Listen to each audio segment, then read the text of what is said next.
Good afternoon there, everybody. SilverDragon here from Qubetubers.com, and this is my review for Omerta City of Gangsters. A rather interesting strategy simulation game in which you take your small group of gangsters and work your way up the ranks while completing various missions. Now, there's a couple different aspects to the game. We have the, well, this part right here is, of course, the campaign, the new game, continue, and all that. Obviously, I already have played some of it, otherwise I wouldn't be qualified to do this review. There's also a multiplayer mode, which basically takes place in the combat portion style of the game, which is a similar style to XCOM, in which it's turn-based, where you have certain movement points and action points you can do, move your guys around and engage in combat. For the multiplayer itself, there are two different types of the gameplay. Both of them do take place in that style of combat. One of which is you versus somebody else. So it's your 4 gangsters versus their 4, and it's a fight to the finish. The other one is a cooperative, 2 different cooperative modes, one of which is a bank heist, in which you have to break into a bank and then steal the cash and get back to the escape cars. There's also the sandbox mode, of course, for just doing your own style of thing. But mostly I'm just going to be going for the actual campaign and such, and showing off some of the gameplay for it, and so on and so forth. So let's get to it, shall we? Alright, when you first start up the game, you'll be asked to name your main boss gangster, give him a portrait, and then choose his various attributes. He starts out with 6 basic attributes in all the various categories. For the muscle, which allows you to move at longer distance, perform better with melee weapons. Finesse determines character proficiency with firearms. Toughness, character has a higher overall health, is able to survive longer before being knocked out. If you are knocked out, you do take a what is a temporary weakness, in a sense. It could be run slow, you have less movement speed, or less movement points, I should say. You could suffer a 20% aim penalty, and so on and so forth. For smarts, your character is high smarts, acts more often in battle. You're able to get your moves faster, so that's like haste for similar style turn-based games in that sense. Guts. Jeez. Yes, guts. Character with high guts is less likely to panic. If you do panic in combat, you lose action points as well as movement points. That's a good thing to have. And then finally, cunning. In battle, a character with high cunning has more action points and higher critical hit chance.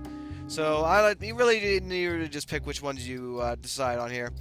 You will get 2 positives and 1 negative. So for earful, you gain 2 cunning, 1 smart, negative 1 muscle, so on, so forth. I'm going to click through most of these pretty quickly. They're not that important right now.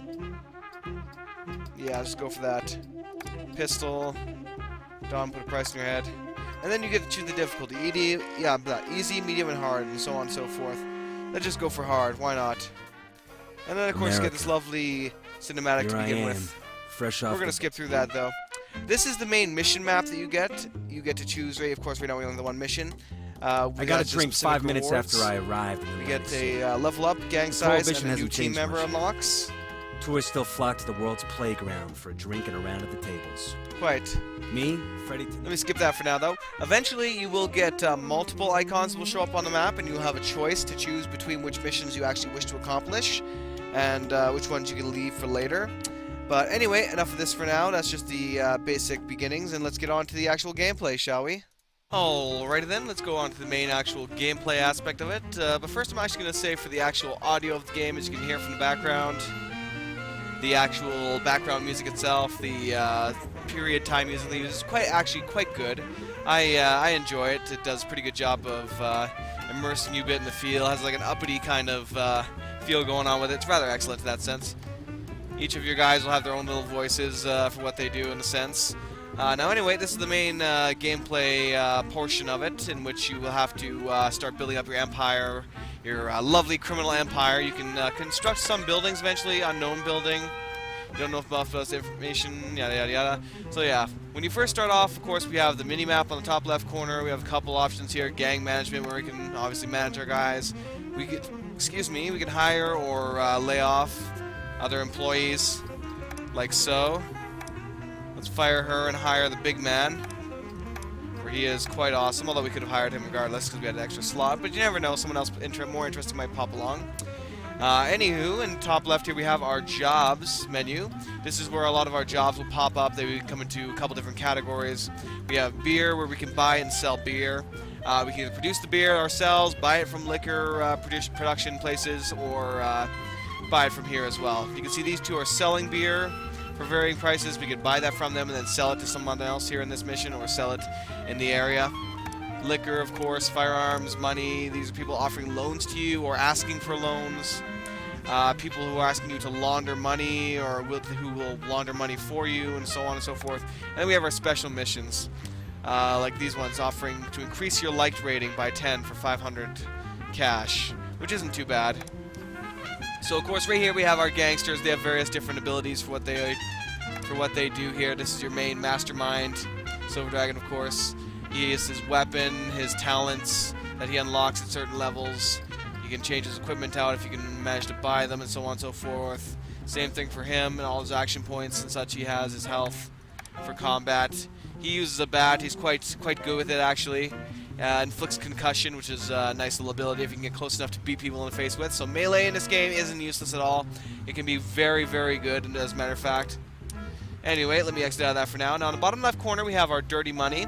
This is what we use to buy our actual illegal operations and such, and to buy and sell the various legal goods. We have clean money, which is used to obtain through legal activities, or by laundering dirty money. It can be used to buy real estate, construct buildings, and such like that. Over here we have our storage, which is our basic storage for our warehouse, or for our house here. It's only at 50 right now.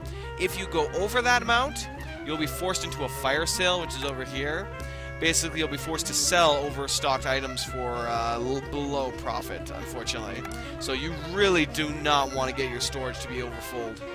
It is a real waste of cash. And then we have the various products we can have in that storage: beer, liquor, and firearms, as well as our approval rating and our fear rating. Approval and fear can affect how much our certain rackets will bring in, depending on the racket. Now, before we can actually do much of anything, we need to actually go to an informant, which is right here, and actually decide, like, you get several options with different these buildings and what you want to do with them. In order to get the information we want, we can either spend money or we can give him beer. As we don't have beer, we're gonna have to spend some money. So I'll send the mastermind over there to do that. And once you have gotten that back from the informant, he will unlock many new areas, so you'll be able to see more of what's around you, and eventually find buildings like this joint that you can take over and actually be able to use. So we'll send this guy over there to rent out that building. In order to get your actual rackets in there, you have to first rent out the building. If it is occupied by somebody else, you'll have to evict them, as it were, or buy them out, depending. You want something done right? See, 4 new places of interest have popped up. We got another new residential building we can purchase, burglarize if we so wished. We have ourselves a warehouse here we can raid. We can rent it, or we can buy goods from it. If we buy goods from it, of course, they have 15 firearms for 600 gold. It's not the best in the world, but it's better than nothing. Every dog has its day. Now that we've rented this joint, we have the ability to establish a racket in it. There are many types of rackets we can toss in here. The one that is required of us right now for the actual mission is a protection racket. So we'd have to, as you can see right there, requires hideout of level 2. So we'd have to first upgrade our hideout. We can also decorate if we so wished, for varying upgrades and such, although it doesn't do too much, but still, sometimes you just want to pimp out your house. And once that's done, we can establish a racket for that. For this, we'll do the protection racket. Gums, boss. And you can see for that, although it's already too late, it'll say specifically it gains bonuses from certain things. It could gain bonuses from having a liked reputation or having a feared reputation. Having both is nice. Now, on the bottom right corner, we have our wanted level, or our heat level, as it were. Grand Theft Auto, anybody? But no, seriously. If that hits full 5-star, you will get a police investigation on your head, in which case you will be forced to either pay them off, extort them. There's a couple different options for that. Our racket job isn't going to send a clear message. And of course, here is the actual campaign stuff going on here. Break a leg, eliminate independent rackets. So in this sense, it's telling us to find ourselves an independent racket and then go take it over. In which case, we might be able to get to the combat portion of this quite quickly. Even though I wasn't intending to make this a gameplay in that sense. A respected member of the community lives here. Mr. Our Wolf. community. He's called Mr. Wolf. How lovely. Only takes job he likes, never fails, his enemy never lives. Lovely, I would like to hire him. Doesn't look like I'll be able to right now. Now here's some new ones here. We have Generous Tip and New Friend. Boss, But that do you requires know liquor. about the heat thing? Yes, I know about the heat thing. Doesn't matter right Alright, so we'll give him a generous tip It's a free country, innit? in order to get the information we need quickly. We do want to find a racket. Hopefully we'll get into a battle there. Although I will just probably move on to that battle system here soon and skip out this portion. You get the general gist of it. You find differing buildings. This is one type here with the tent over it. There's another type, which hopefully my guys will uncover here in a second. A real boss ain't afraid of Send them grunt over work. for that. There we go. I took the Once they jam complete the out of mission, it, they'll get a don't little question mark there, exclamation mark there. What was it? Ah, check mark. Dear God, I can't even talk anymore. I apologize for that. This is the second type of building right here, a premises. This It's a allows free you to build country, innit? many different types of buildings that will improve what you get from these various rackets. Such as a soup kitchen, which will drastically improve your liked rating over time, and various other things as well. Let's Nice accept all beeswax, these. eh, boss? We learned of 10 new interesting places up there. That's good. As you can see, we can establish a brewery here, which is we'll brew our own beer. We got a safe house, lowers heat and provides heist opportunities, which is nice. Hidden storage, hide your goods at a perfect location, increase the actual storage capacity is nice. Smuggler will randomly import beer, liquor, or firearms every day. Soup kitchen obviously provides free charge meals and improves your like rating. Distillery produces liquor of various quality. The accountant launders dirty money into clean money, increase the efficiency of hotels and casinos. Counterfeiter prints dirty money while heat is low, which is nice. Wholesaler, store for gangsters, sell every resource for dirty money, large quantities, orders only. So we can sell mass amounts of stuff that's really useful later on in the end of the game. And labor union collects dirty money fees, fear like rating, increases efficiency. So having a soup kitchen, as well as other things that would raise fear, would eventually lead to a labor union being quite effective in that sense and making you a lot of money. Anyway, I'm going to skip on over now to the, you can see there's many different options, many different symbols here. We can burglarize this one, purchase it. That's a residential building. We have the deputy here. We can bribe him, buy a weapon, call a favor. His current relations we have here is coal, so we would have to bribe him, which is quite expensive, 1,000 cash to bribe him, but it could be quite useful in many different cases. Protection racket, this is where we do our drive-bys and such. We can ambush enemies, and what's that?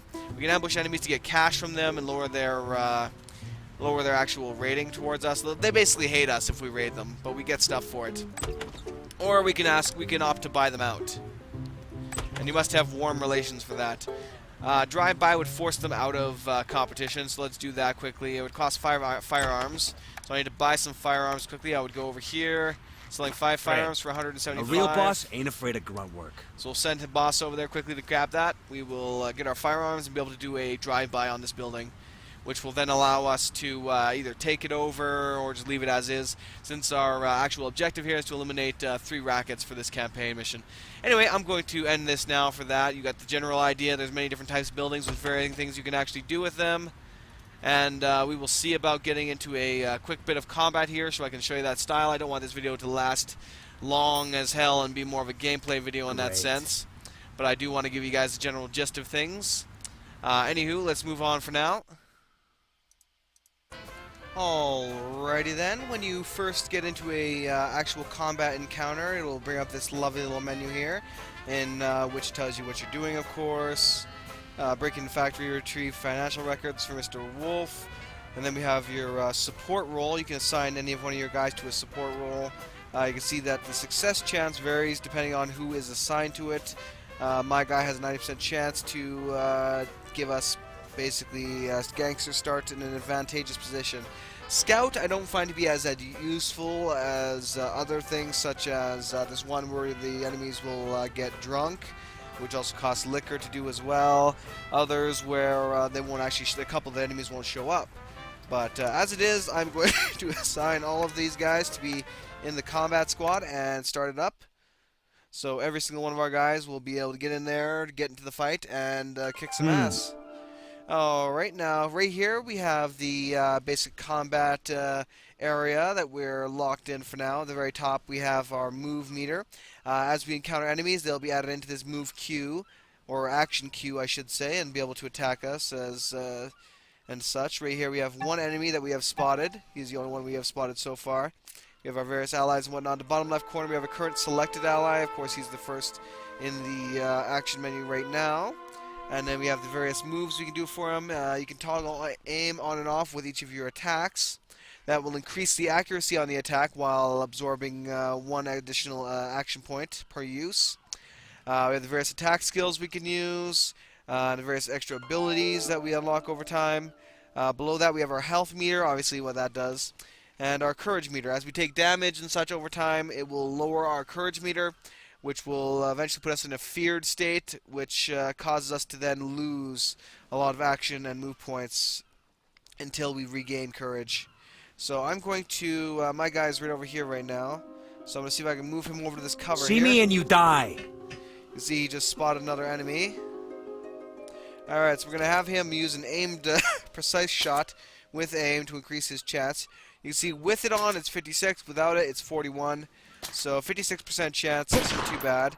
He's now aware of me, as well as he took a big hit of that. That one was a miss. So now that he has been made aware of me, and so have several others, they have been added into the attack queue. So when that runs out, they will be in here and attacking us. Now, it would take about 15 moves for me to move into attack position for that. So I will instead move him over here. Here come the critics. Oh, you can see now we just spotted another enemy. So I'll have my guy move up this way then. He'll be a little more safer there. We'll end the turn and let the doc do his work. We'll move him into position over here behind cover. You can see it takes 9 movement points to get him over here. And he has 11, so it's a good way to get him into cover. And he has several lovely moves. We'll get him to use his double revolver skill. This one's Which terminal. immediately eliminated the enemy. Now, he has a couple of other nice skills. Let's see here. Unfortunately, he has very little very little hit chance on this. But even with a 12% hit chance, he managed to hit the guy. So that's pretty lucky. All right, Yeah, so we're gonna end boys. that turn. Move on to Squigs. See if I can move him to round cover. I don't think he's gonna make it though. No, I didn't. And see if he has. He can't even see the enemy right now, so we can't actually attack them. However, I will use his defensive stance, which is a special ability, to increase his defense since he's out in the open a bit. Here comes the other enemy, the con man. Ooh, currently took a major hit to the boss.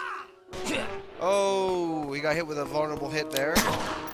So he's now All right, let's go. That is a unfortunate negative encounter for him. So let's move my guy up here. And we'll do a gut shot, which will bleed the enemy over time. That's a good one. Alright. Missed him there. Alright, and the turn, let the doc do his work.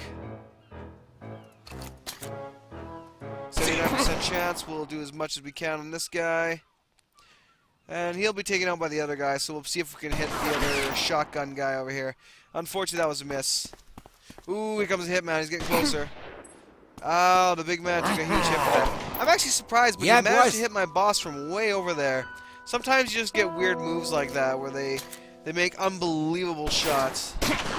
Now, if an enemy has a revolver, such as this guy right here has a double revolver, he will make a counterattack the first time an enemy tries to attack him. Time to turn up the heat. Alright, so we're going to move our guy into melee range. You can see that by the explosive 6 here. He will then be able to initiate some moves on this gun. We have a home run swing. Damages all surrounding enemies. Since there is only the one, I probably don't want to use that though. Heavy, less accurate swing to the enemy's head. Gives him concussion for 3 turns. Or batter up. Bash the enemy and send him reeling back. So I'm going to see if I can give him that. As you can see, it's only a 63% chance. We'll increase the accuracy with aim and get it up to 78. So hopefully he'll hit him. Oh, pitch and perfect, it's a one-hit baby. kill. Because as you can see, the bats, although you have to get really close range to use them, they have a really high attack damage. So Time to get a move useful on. to use. Alright. Now, my guy is quite damaged, and I wouldn't want to risk him, so I'm going to use his heal ability. This can be used once per kill. So if I manage to kill this guy with that shot, which was really close, he had 3 health left. Let's see if we can finish him off with this. Nothing personal. I will then regain this on his next turn. The doc can also use a heal ability on both himself and any fallen allies, which you can only use once per turn. I need a drink. So you really have to make sure to take advantage of it while you can. Alright, let's see if we'll move over here into this defensive cover. It's bandage. It's quite useful. If you use this on an ally that's been downed, you may end up stopping him from taking any extra damage. There we go. We'll deal the damage to this guy. Unfortunately, I'm gonna write a song about him. you. He's probably gonna shotgun the guy, and it won't be that good for the next round.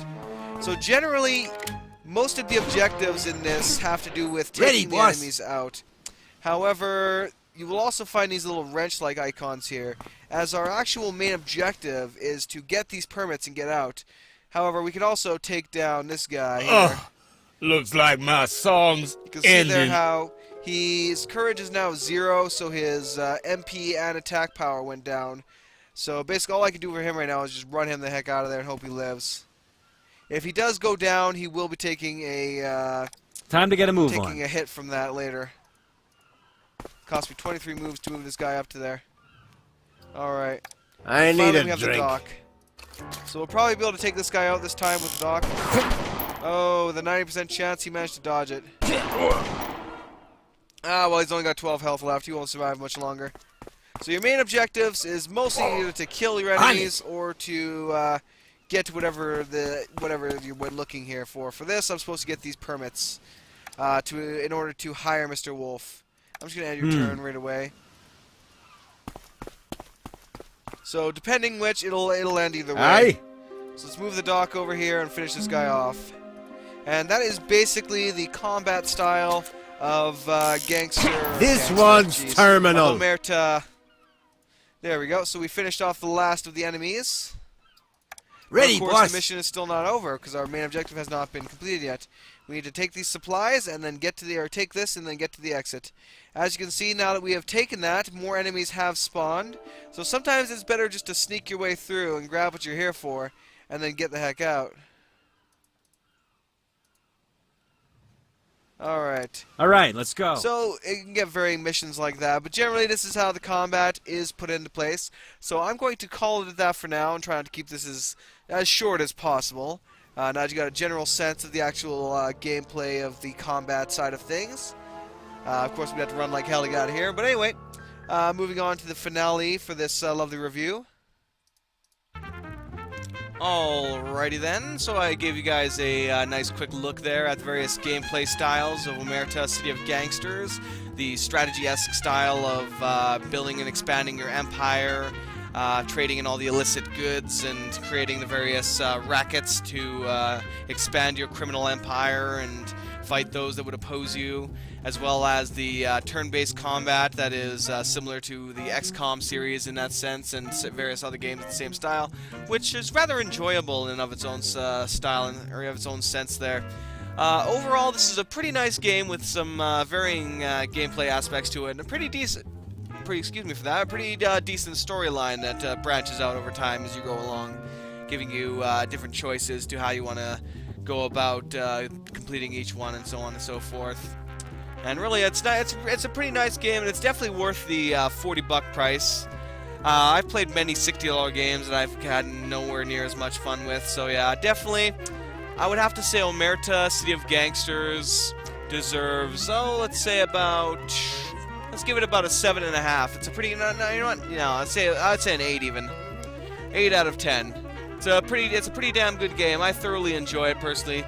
Those that don't like the style of city builder-esque type games with XCOM kind of mashed in that sense might not enjoy it as much, but I do, as I like both those games in that sense. I'm into city builders as well as played to death the XCOM series, so I actually have thoroughly enjoyed this game as it is. There are some more things I wish I could add, but I wish they'd add, but still, as it is right now, I'd say it deserves at least an 8 out of 10. So thank you guys for watching. I hope you have enjoyed. Have yourselves a good one, and definitely check out more stuff from Qubetubers.com. Have a good one, everybody.